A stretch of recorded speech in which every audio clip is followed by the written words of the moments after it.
وأجرنا من خزي الدنيا وعذاب الآخرة.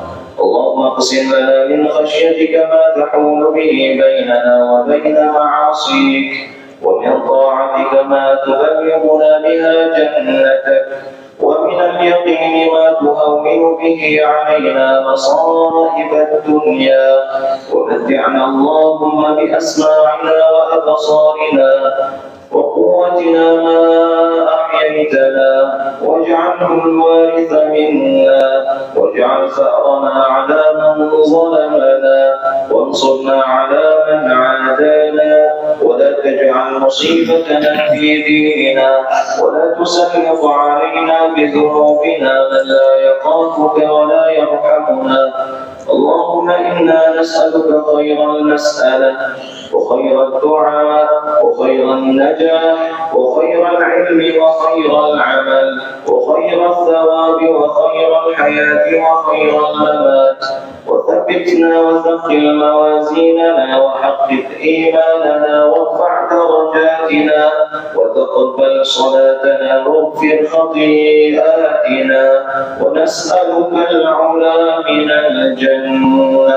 اللهم مع الذين أنعمت عليهم من النبيين والصديقين والشهداء والصالحين، وحسن أولئك رفيقا. ربنا آتنا في الدنيا حسنة، وفي الآخرة حسنة، وقنا عذاب النار. سبحان ربك رب العزة عما يصفون، وسلام على المرسلين، والحمد لله رب العالمين. الفاتحة. أعوذ بالله من الشيطان الرجيم. بسم الله الرحمن الرحيم. الحمد لله رب العالمين، الرحمن الرحيم، مالك يوم الدين. إياك نعبد وإياك نستعين. اهدنا الصراط المستقيم، صراط الذين أنعمت عليهم غير المغضوب عليهم ولا الضالين. آمين. صلى الله وسلم على النبي سيدنا محمد وآله وصحبه أجمعين. الله صلى الله وسلم على النبي سيدنا محمد وآله وصحبه أجمعين. صلى الله وسلم على النبي سيدنا محمد وآله وصحبه أجمعين. محمد وآله وصحبه أجمعين. اللهم صل وسلم.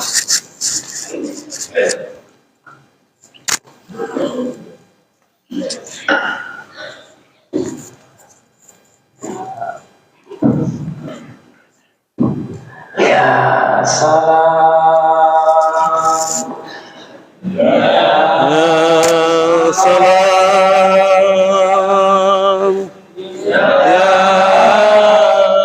سلام،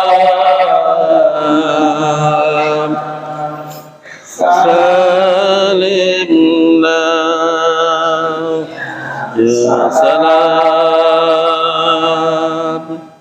يا سلام، يا سلمنا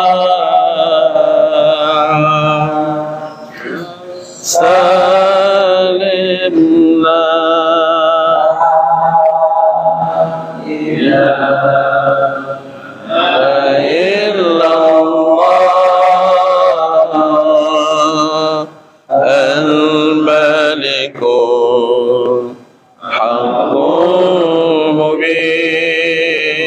المبين محمد رسول الله صادق وعد الأمين لا إله إلا الله الملك الحق المبين محمد رسول الله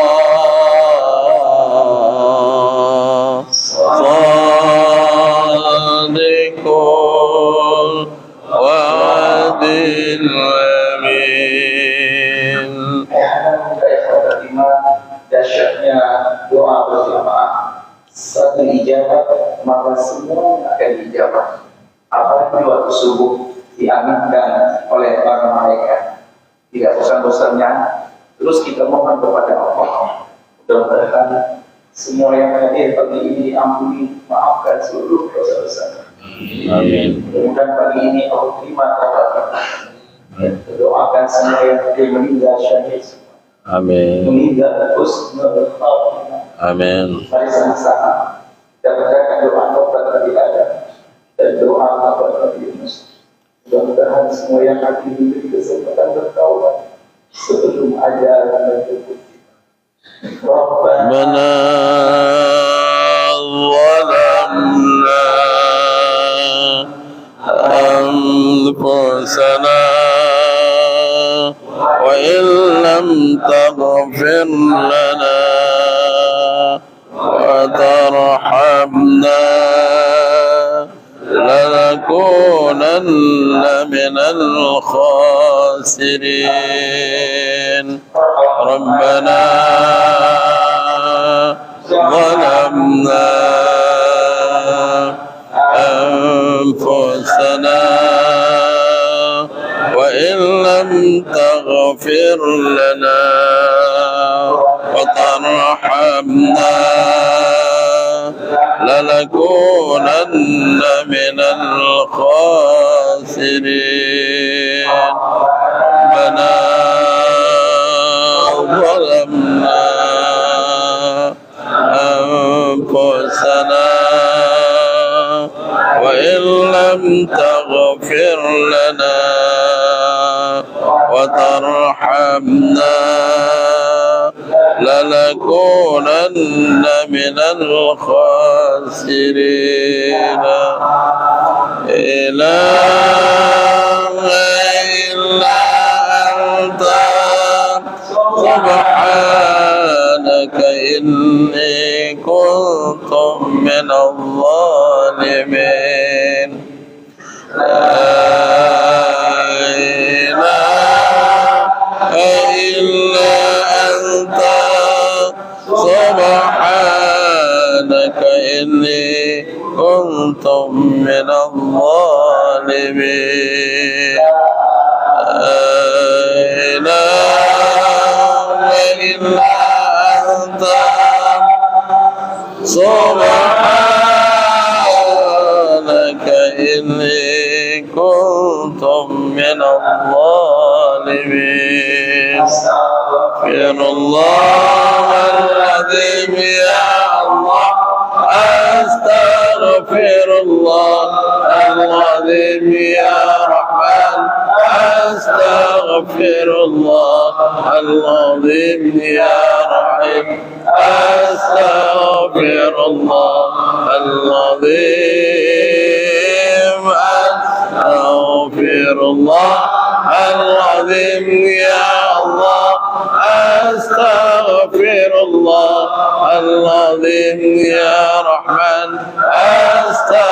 أستغفر الله العظيم يا رحيم أستغفر الله العظيم أستغفر الله العظيم يا الله أستغفر الله العظيم يا رحمن أستغفر الله العظيم يا رحيم أستغفر الله العظيم أستغفر الله العظيم يا الله أستغفر الله العظيم يا رحمن أستغفر الله العظيم يا رحيم أستغفر الله العظيم لا إله إلا هو الحي القيوم أتوب إليه. Assalamualaikum warahmatullahi wabarakatuh. Waalaikumsalam warahmatullahi wabarakatuh. Yang mulia para ahli ulama, semua guru kami yang hadir di sini, wabil khusus Ketua BKN dan seluruh perangkatnya, sahabat salam kita dan seluruh jamaah Arafah yang terdiri dari semua golongan dan bangsa dan masyarakat. Alhamdulillah, pagi ini kita masih hidup. Pagi ini kita datang ke masjid.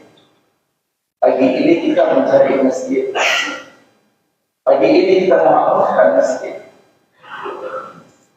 Dan hari ini juga kita membangga masjid sebelah kiri, sebelah kanan kita. Banyak masjid yang ada kemudahan oleh ayat yang dipakai PKN pengurus masjid Al-A'la ini. Mudah-mudahan bangunannya cepat selesai. Amin. Ini kita bangun masjid. Tapi ingat, suatu saat nanti, doa di akhirat, hanya persoalan waktu. Masjid akan mencari kita. Masjid akan menyelamatkan kita. Masjid akan menolong kita. Sekarang ini di dunia, kita makmurkan rumah-rumah Allah. Insya Allah pada di akhirat. Dan diizinkan oleh Allah untuk masuk dalam surga. Amin ya Allah. Mudah-mudahan semua yang hadir pagi ini berada akhirat bisa berkumpul dalam surga Allah. Amin. Sallallahu alaihi wasallam. Ayah mulai pertama, insya Allah ahad depan kita akan memenuhi masjid subuh salam bunga berlanjut di samping kapal api. Dan insya Allah penceramahnya hadir dari Malaysia. Mudah-mudahan kita terus bersama teman-teman sahabat-sahabat kita, saudara-saudara kita, makmurkan rumah-rumah Allah.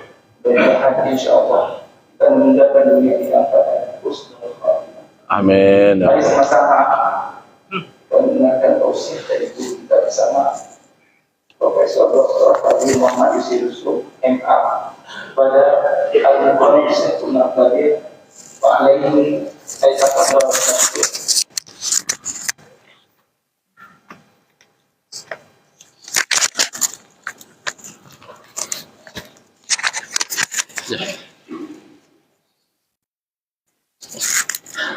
Masya Allah. Masya Allah.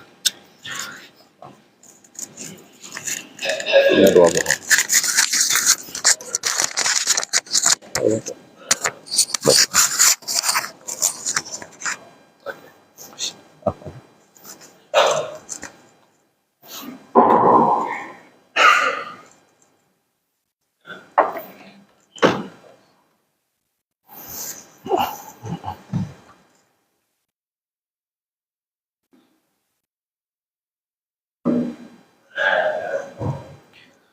Bismillahirrahmanirrahim. Assalamualaikum warahmatullahi wabarakatuh.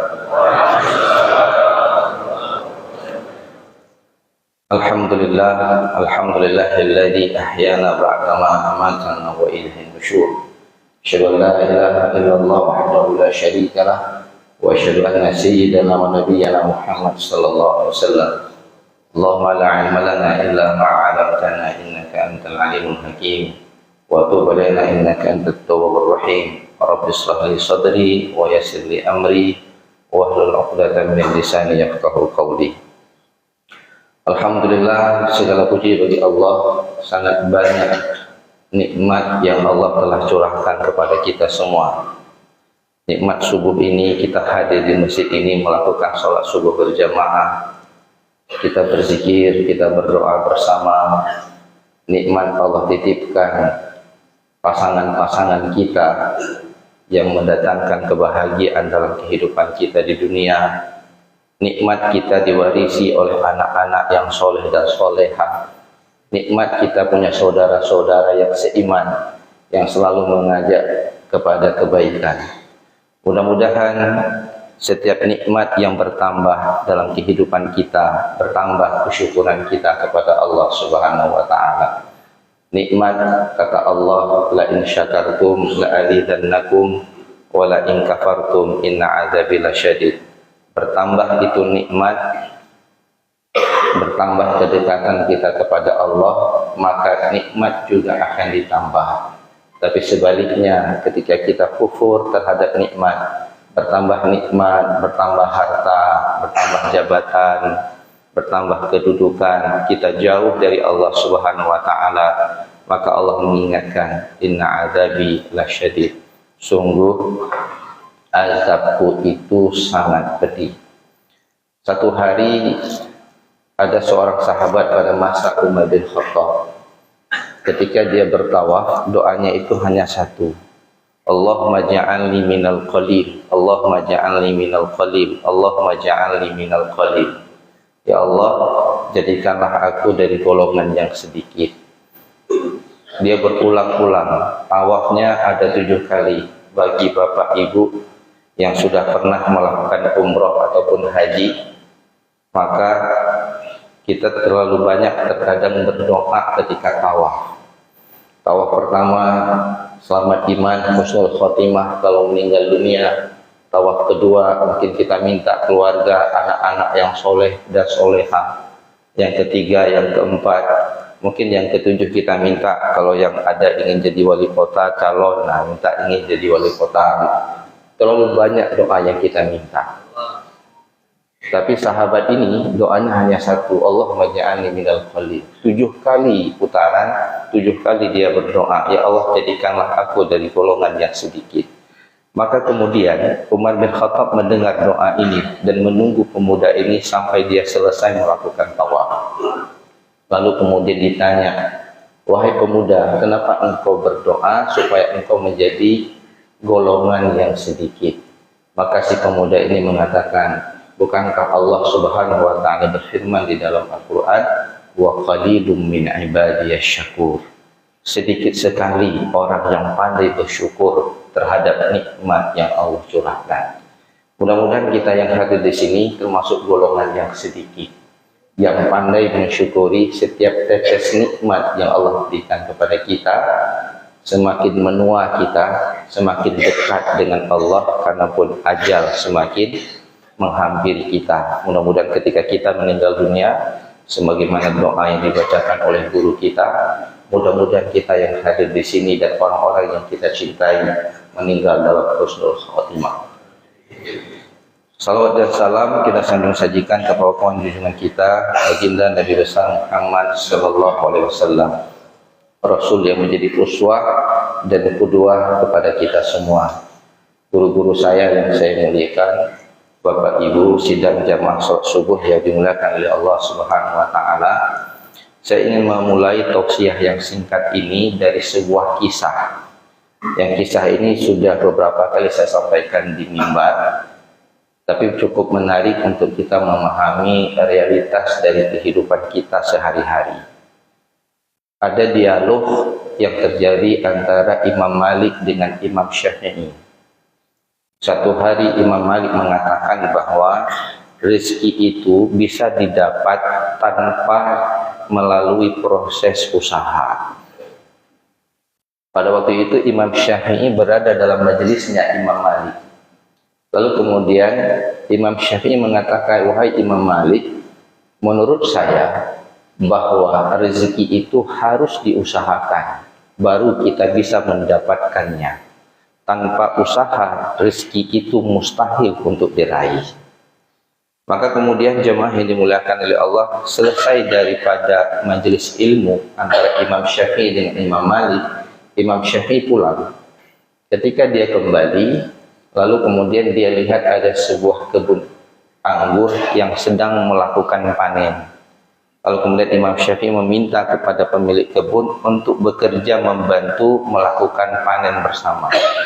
Setelah Imam Syafi'i bekerja, jemaah yang dimuliakan oleh Allah, Imam Syafi'i dihadiahkan sebakul anggur atau sekantong plastik anggur kalau kita bawa dalam kehidupan kita hari ini, atas usaha kerja dia membantu panen anggur. Maka kemudian Imam Syafi'i terdetak di dalam hatinya, wah benar, kalau saya tidak bekerja membantu peti anggur, maka nggak mungkin saya mendapatkan anggur. Lalu kemudian tidak jadi dia pulang ke rumah, dia ingin kembali untuk membuktikan kepada Imam Malik bahwa ketika dia bekerja maka rezeki itu datang. Ketika kita tidak bekerja maka rezeki itu tidak datang. Maka kembalilah dia kepada Imam Malik, lalu dia mengatakan, wahai Imam Malik, alhamdulillah ketika aku pulang tadi aku bekerja di kebun anggur, maka aku mendapatkan buah anggur sebagai ujroh, sebagai balasan yang diberikan terhadap pekerjaan yang aku lakukan. Maka jamaah yang dimuliakan oleh Allah, Imam Malik bertanya, kalau saja saya duduk tetap di dalam majelis ini, mana mungkin kemudian anggur aku dapatkan.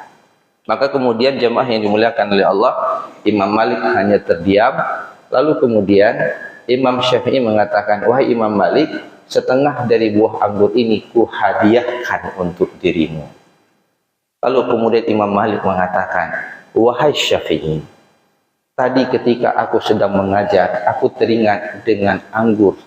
Karena suasana begitu panas, lalu aku berdoa kepada Allah, andaikan ada buah anggur untuk aku makan. Dan ternyata tanpa usaha, buah anggur datang kepadaku. Maka jemaah yang dimuliakan oleh Allah, akhirnya mereka kedua tertawa. Pernyataan Imam Syafi'i benar bahwa wa anna laysa lil insan illa ma sa'a.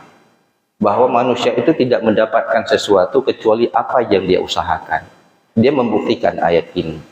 Tapi Imam Malik juga kemudian membuktikan firman Allah, wa may yattaqillaha yaj'al makhraja wa yarzuqhu min haitsu la yahtasib. Bahwa barang siapa yang beriman, bertakwa, dia terus mengajar dan mengajar untuk mencerahkan umat ini, maka rezekinya itu datang dari jalan yang tidak disangka-sangka. Maka jemaah yang dimuliakan oleh Allah, dalam kehidupan kita di atas dunia ini, ada dua hal yang harus kita pahami ketika kita mencoba memenuhi kebutuhan hidup kita. Bahwa ikhtiar itu adalah wajib. Usaha itu adalah wajib. Tapi ingat bahwa tidak cukup dengan usaha. Kita juga harus pandai mengetuk pintu langit dengan keimanan dan ketakwaan kita. Apa yang kita pelajari dari kisah ini jamaah yang dimuliakan oleh Allah Subhanahu wa taala? Yang pertama, rezeki itu milik Allah, bukan milik kita. Allah punya caranya untuk mendatangkan rezeki kepada kita.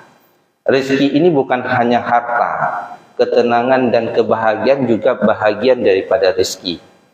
Nanti bisa kita rujuk apa yang diungkapkan oleh Imam Al-Ghazali, bahwa rezeki itu hanya tidak berhenti pada apa yang kita pegang, apa yang kita gunakan untuk kebutuhan hidup kita.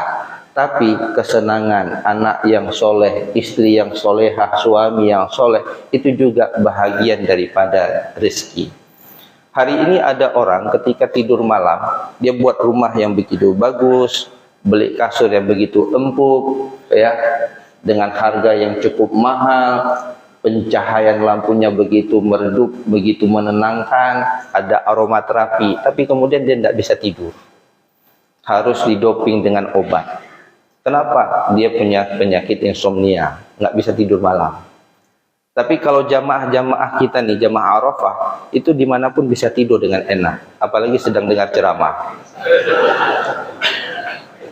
Pas khatib naik khutbah Jumat, Assalamualaikum warahmatullahi wabarakatuh, mulai kita melakukan i'tikaf, tunduk ke bawah. Kalau Ustaz Zulf Arafah berpikir, Masya Allah, khusyuk kali dia dengan ceramah khutbah. Pas barakallahu li walakum, kita bangun. Nah, dan itu kualitas tidurnya sangat dalam, sangat nyenyak.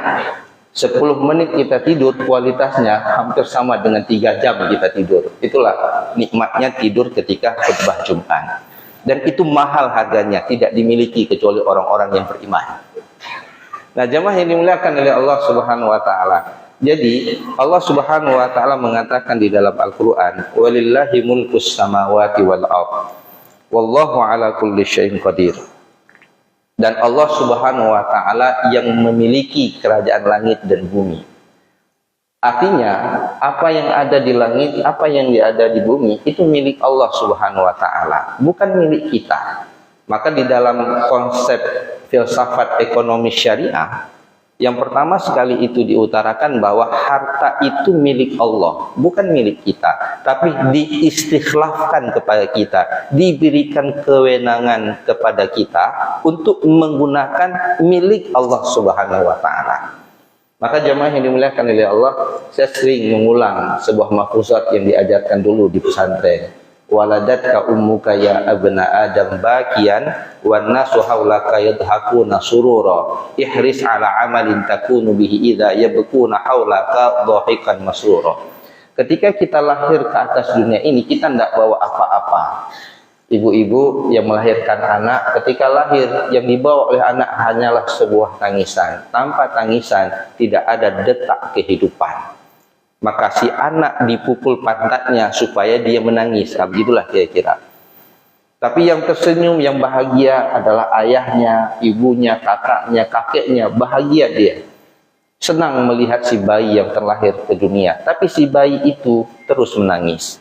Sehingga kemudian dikatakan, ihris ala amalin takunu bi idza yabkuna haulaka dhahikan masrura. Lakukan amal soleh, lakukan kreativitas kebaikan, berikan produksi kebaikan, produksi kebaikan sebanyak mungkin, sehingga nanti ketika kita meninggal dunia kondisinya terbalik. Ya bekuna haulaka dhahikan masrura. Orang-orang yang ada di sekitar kita itu menangis, sedangkan kita tersenyum. Inilah ayat yang dibaca oleh imam kita di rakaat kedua. Ya ayyatuhan nafsul mutmainnah irji'i ila rabbiki radiyatan mardiyah.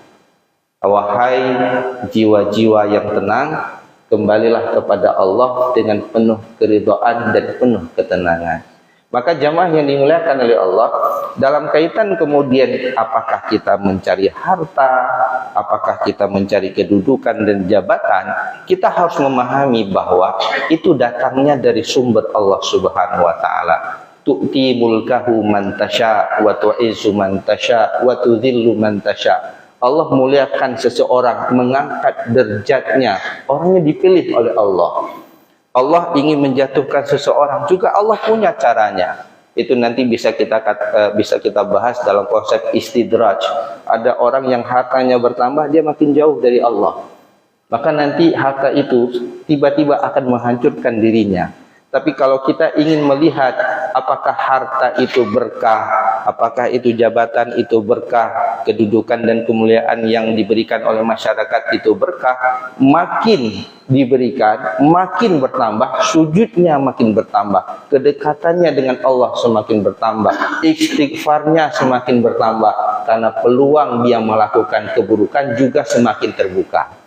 Maka jemaah yang dimuliakan oleh Allah Subhanahu wa taala, kita kemudian ketika meyakini bahwa tidak ada harta yang kita miliki, ya, harta itu adalah milik Allah Subhanahu wa taala, maka kemudian kita harus memastikan, kalau bahasa yang sangat sederhana, sejak kita membeli kain popok kepada anak kita, sampai kemudian kita beli kain kafan ketika kita meninggal dunia, maka kita memastikan karena itu harta milik Allah, kita cari dengan cara-cara yang diridhoi oleh Allah Subhanahu wa taala.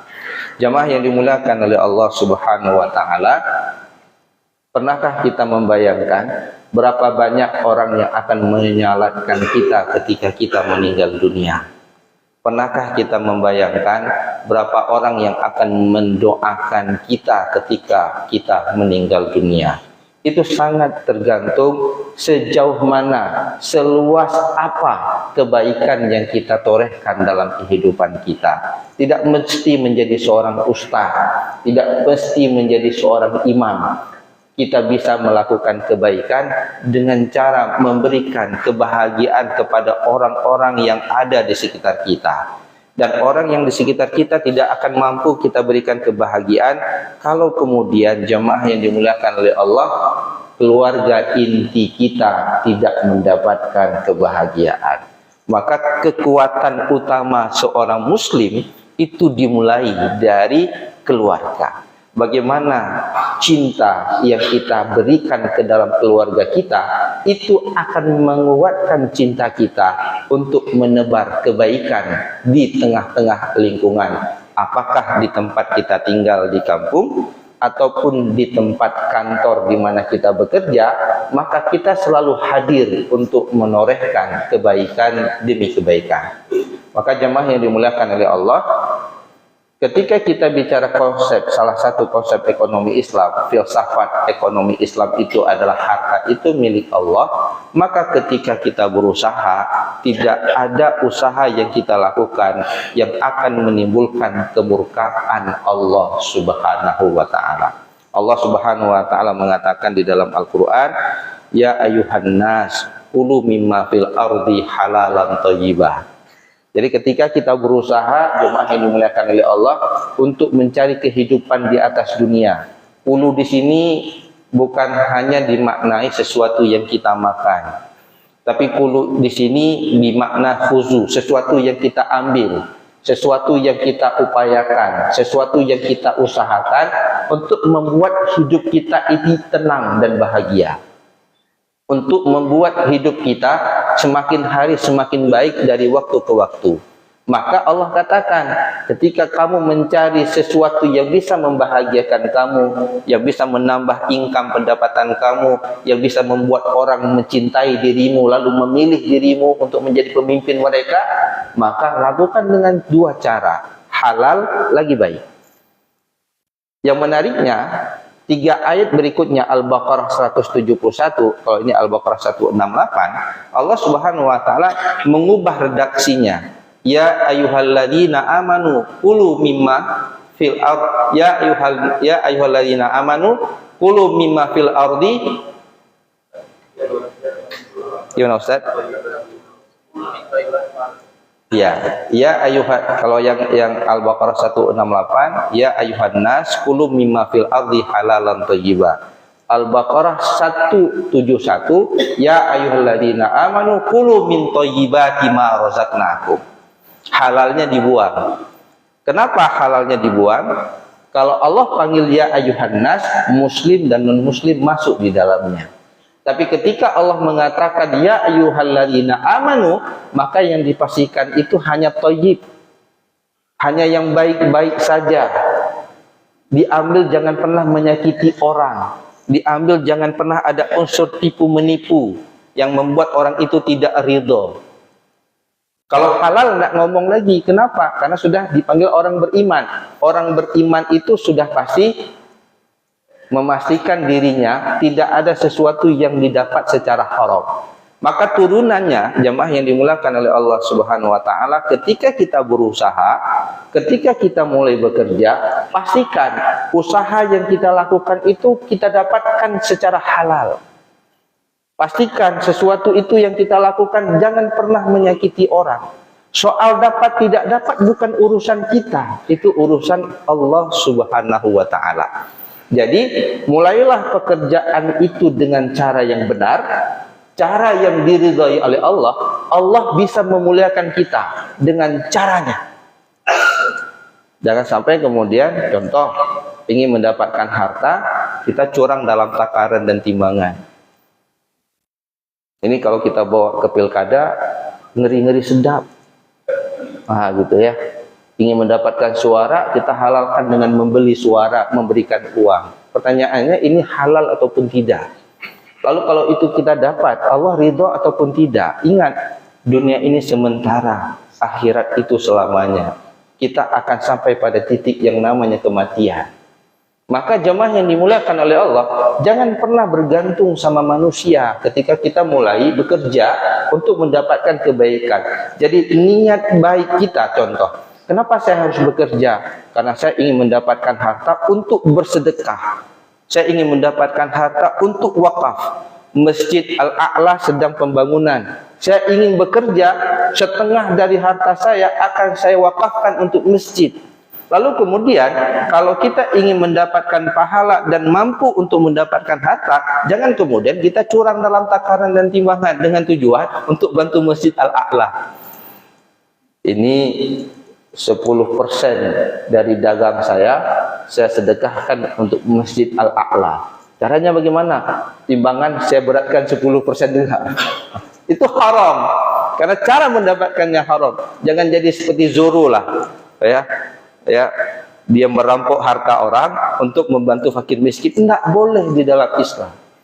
Tapi ingat Bapak Ibu yang dimuliakan oleh Allah, Allah ingatkan bahwa harta yang kita sedekahkan itu yang menjadi harta kita nantinya di yaumil qiyamah. Baru ada nilai harta tersebut kalau didapatkan secara halal.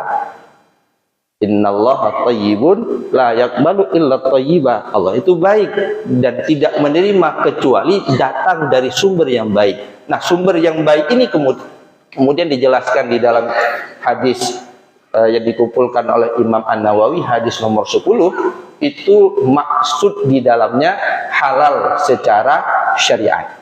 Maka jemaah yang dimuliakan oleh Allah, karena harta itu milik Allah, kita usahakan sesuai dengan apa yang diinginkan oleh Allah Subhanahu wa taala. Jadi jangan terlibat dengan riba, jangan terlibat dengan judi online, jangan terlibat dengan jual beli yang di situ mengandung unsur-unsur yang merugikan orang lain.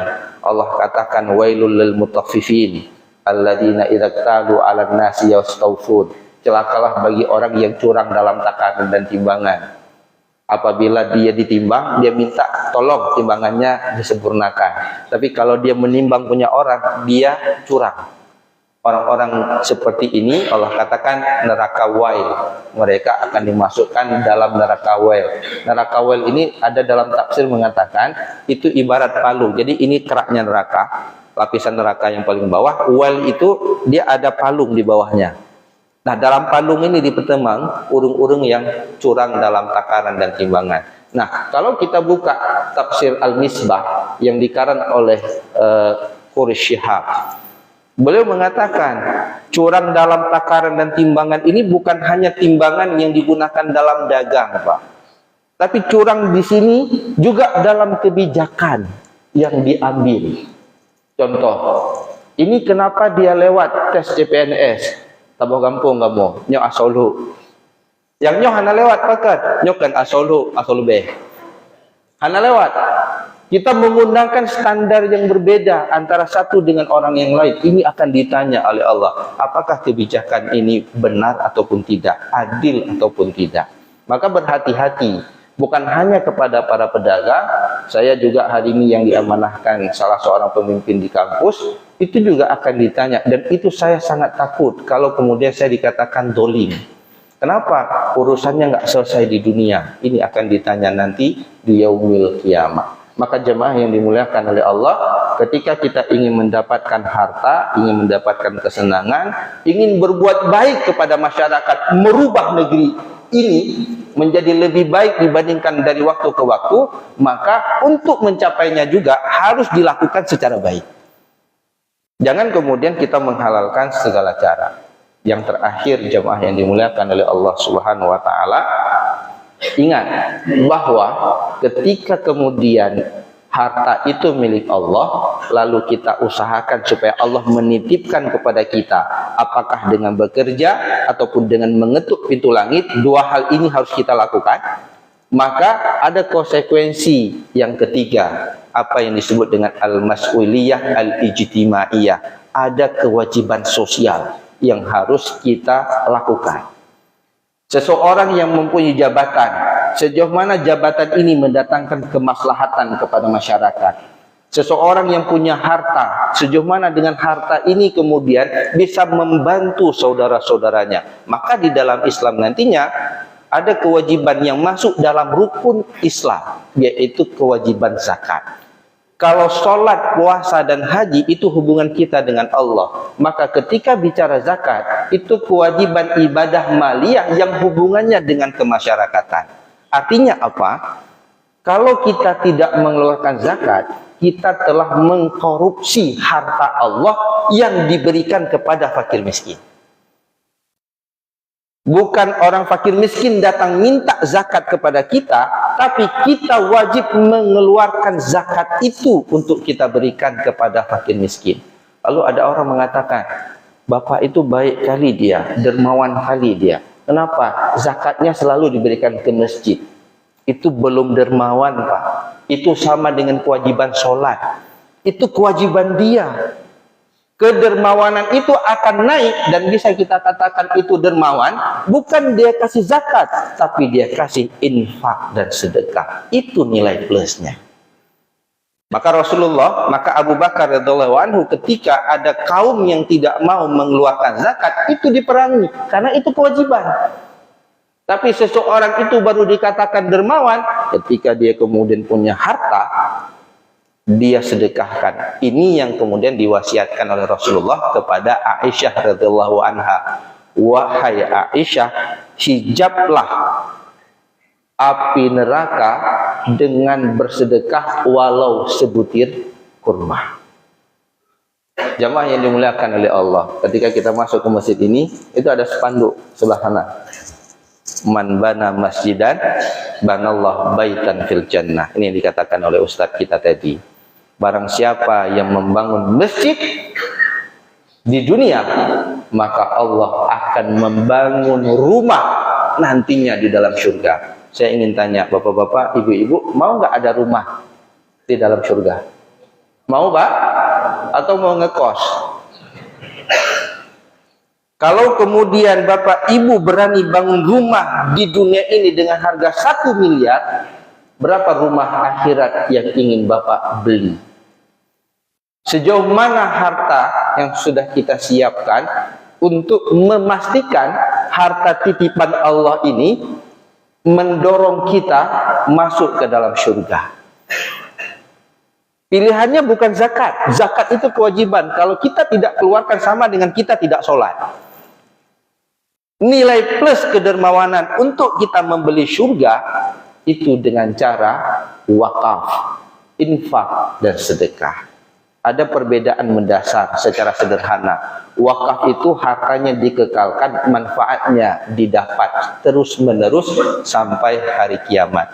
Wakaf itu memisahkan harta kita menjadi harta Allah yang dikelola oleh nazir.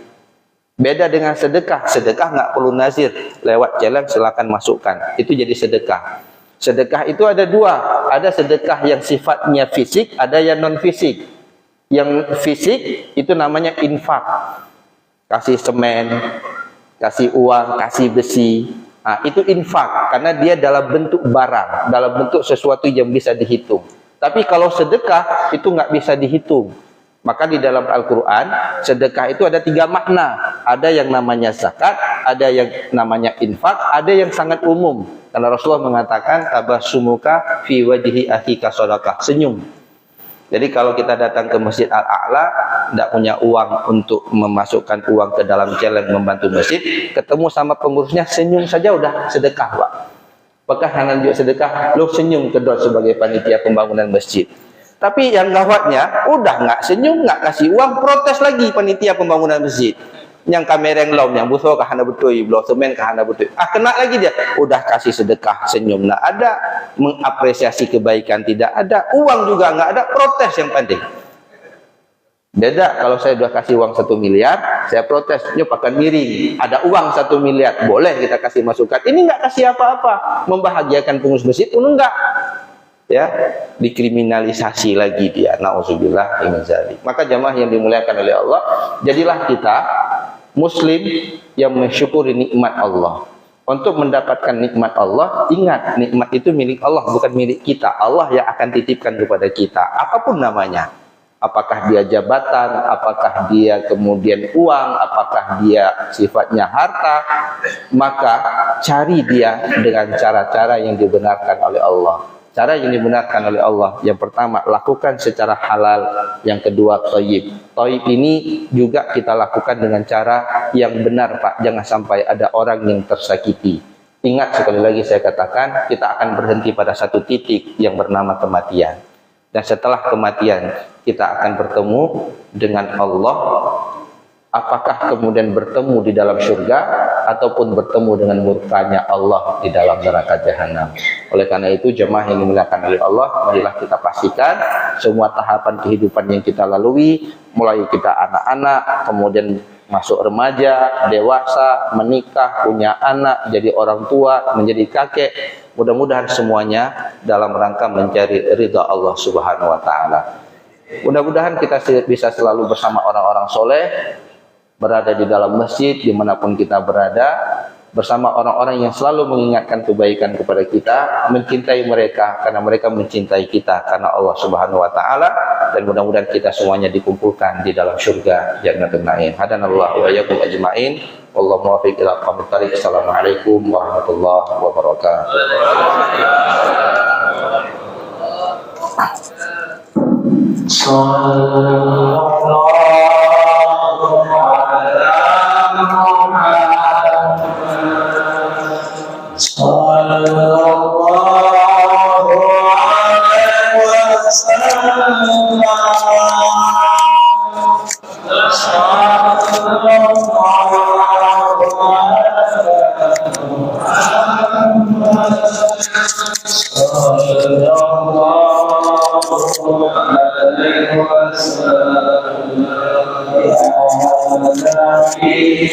Salam alaika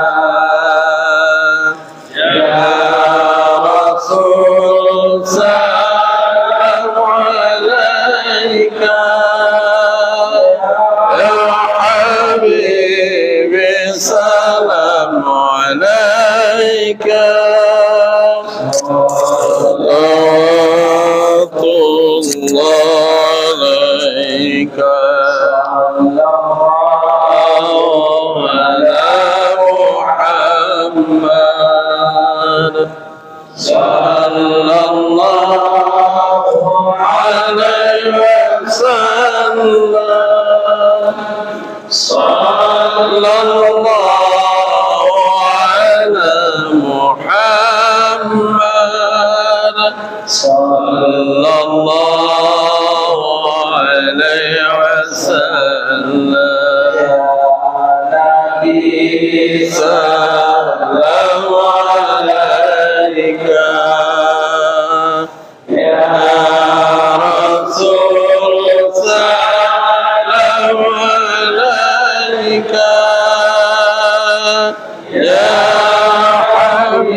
dan terima kasih banyak kepada Ketua BKN, Pak Imam, Pak Lutfi, Dr. Nur Kholis. Terima kasih banyak. Mudah-mudahan insya Allah suatu saat nanti kita akan kembali ke masjid ini, dan insya Allah ahad depan kita akan mengunjungi Masjid Suluh Salam, Bunga berada di samping kapal Apung Mas. Insya Allah penceramahnya dari Malaysia, dan satu orang ahad depan bawa satu orang bawa satu. Inilah dakwah. Mudah-mudahan kita meninggal dalam dakwah. Mari sama-sama kita saling salam-salaman, saling maafkan di antara kita. Mudah-mudahan insya Allah selesai Amin. صلاة الله سلام الله على طه رسول الله صلاة الله سلام الله على ياسين حبيبي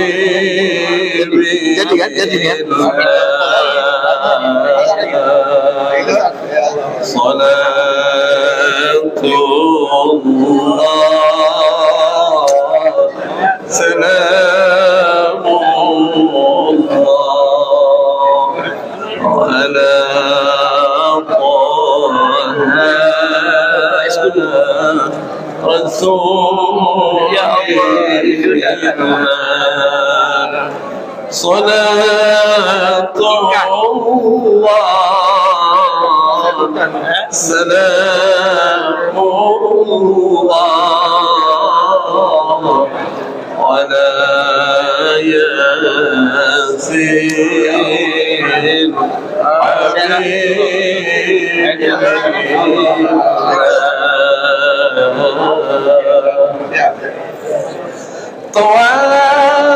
توسلنا باسم الله والهادي رسول الله توسلنا باسم